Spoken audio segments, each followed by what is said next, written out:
Bueno, vamos a entrar directamente en materia. En esta explicación detallada vamos a desgranar la vía clínica para el diagnóstico y el tratamiento de la tuberculosis, basándonos paso a paso en las directrices oficiales del Ministerio de Salud Pública del Ecuador.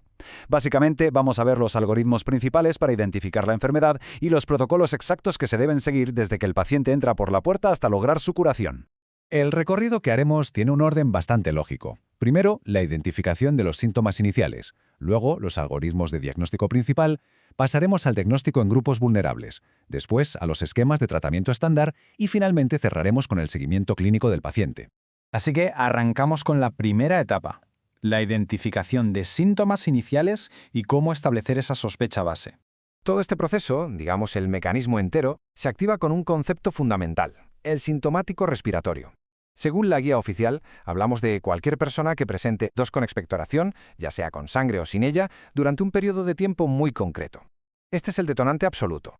Si alguien encaja aquí, se encienden las alarmas y arranca el protocolo de detección. Y ese periodo son 15 días. 15. Parece un dato menor, pero es un número crítico que bajo ningún concepto se puede pasar por alto en un triaje o en una consulta general. Fijaos, 15 días de síntomas virales persistentes son la línea roja para iniciar las pruebas, porque actuar rápido en este punto, literalmente, corta de raíz la cadena de transmisión de la bacteria. Pasamos al segundo bloque, los algoritmos de diagnóstico principal. Vamos a ver cómo navegar por estos árboles de decisión clínica. Viendo este primer flujograma, lo que más llama la atención es cómo el camino se bifurca rápidamente en dos. Por un lado tenemos la sospecha de tuberculosis pulmonar y por el otro la extrapulmonar. Si los síntomas apuntan fuera del pulmón, el protocolo nos lleva a pruebas muy específicas, como biopsias, aspiraciones o la prueba ADA. Pero si todo indica un caso pulmonar, entonces el laboratorio bacteriológico toma el control absoluto de la situación. Sé que ese diagrama puede parecer un rompecabezas enorme, así que vamos a simplificarlo en 4 pasos cronológicos clave. Primero, confirmar esos 15 días de síntomas. Segundo, diferenciar si es una manifestación pulmonar o extrapulmonar. Tercero, aplicar el diagnóstico exacto pertinente. Y cuarto, derivar el caso hacia un esquema de tratamiento sensible o uno resistente, dependiendo de los resultados. Es una especie de embudo perfecto para no perder la pista a nadie. Si nos centramos exclusivamente en los adultos, la ruta es súper clara. Ante un paciente sintomático respiratorio que no está en un grupo de riesgo, la pauta clásica manda a hacer 2 baciloscopías de entrada. ¿Que salen negativas pero seguimos con la mosca detrás de la oreja? Pues el cultivo y la prueba PCR se vuelven la siguiente herramienta indispensable. Toda esta red de seguridad está pensada para evitar a toda costa los temidos falsos negativos. Y aquí entra en juego la ciencia moderna, que es sencillamente fascinante.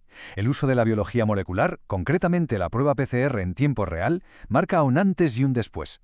No solo nos confirma de manera contundente si el bacilo de la tuberculosis está ahí, sino que en ese mismo instante evalúa si existen mutaciones genéticas que hagan a la bacteria resistente a la rifampicina, que es uno de los medicamentos más potentes que tenemos.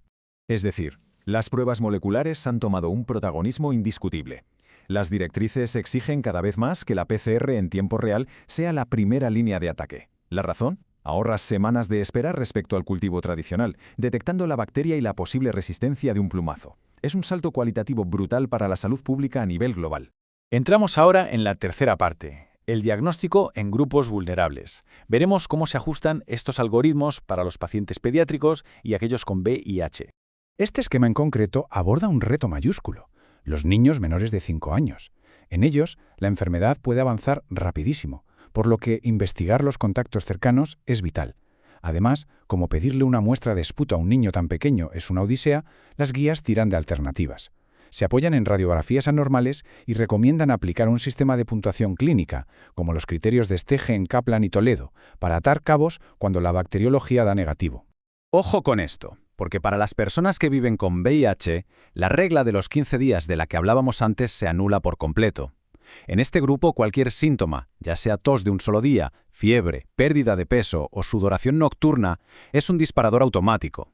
El algoritmo obliga a lanzar toda la artillería, PCR en tiempo real, baciloscopia y cultivo desde el primer instante. Aquí, actuar con velocidad salva vidas. Vamos a la sección 4, esquemas de tratamiento estándar y cómo se implementan los protocolos farmacológicos. Una vez confirmado un caso nuevo de tuberculosis sensible, la directriz marca un camino muy rígido.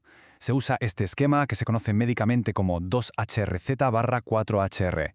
En lenguaje de andar por casa, esto significa arrancar con una fase intensiva de 2 meses usando 4 medicamentos a la vez: isoniazida, rifampicina, piracinamida y etambutol. Después se pasa a una fase de continuación de 4 meses usando solo 2. Es una fórmula muy estudiada y calculada para fulminar al bacilo sistemáticamente. Pero no basta con dar la medicación. El control de las dosis en la práctica diaria es fundamental. Como vemos aquí, la cantidad se calcula de forma precisa según el peso del paciente, en miligramos por kilo. Pero atención, siempre topando con un límite máximo diario para no provocar toxicidad en el hígado. Y hay un detalle importantísimo que subraya la norma.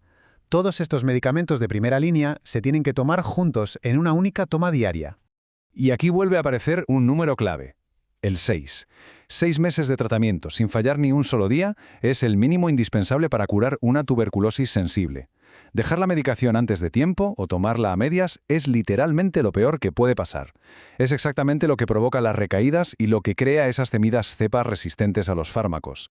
Porque claro, ¿qué pasa si nos topamos con una resistencia? Si el diagnóstico revela una tuberculosis multidrogoresistente, la famosa TBMDR, el escenario cambia por completo.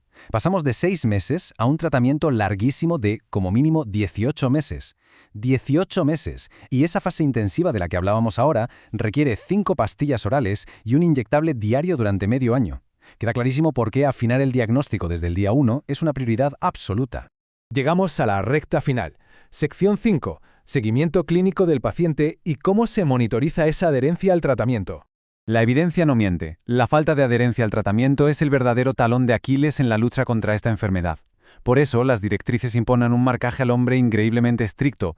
Hablamos de baciloscopías mensuales de control del tratamiento directamente observado para asegurar que la medicación se toma frente al personal de salud y visitas a casa en menos de 48 horas si alguien no acude a su cita. Y por supuesto, está terminantemente prohibido avanzar a la segunda fase del tratamiento si no se confirma antes una conversión bacteriológica negativa. Todas estas reglas sirven para institucionalizar una vigilancia médica constante. La instrucción, como veis, es muy tajante. No hay cambio de fase sin la justificación del laboratorio. Es un nivel de control exhaustivo, pero es que es la única manera de minimizar el riesgo de fracaso terapéutico. Un pequeño apunte de contexto que también es muy relevante. Por regla general, casi toda esta vía clínica es puramente ambulatoria. Es decir, las camas de hospitalización se reservan casi en exclusiva para los cuadros extrapulmonales más graves, como cuando hay afectación de las meninges o del pericardio, o cuando surgen reacciones adversas tan fuertes que no se pueden manejar en casa.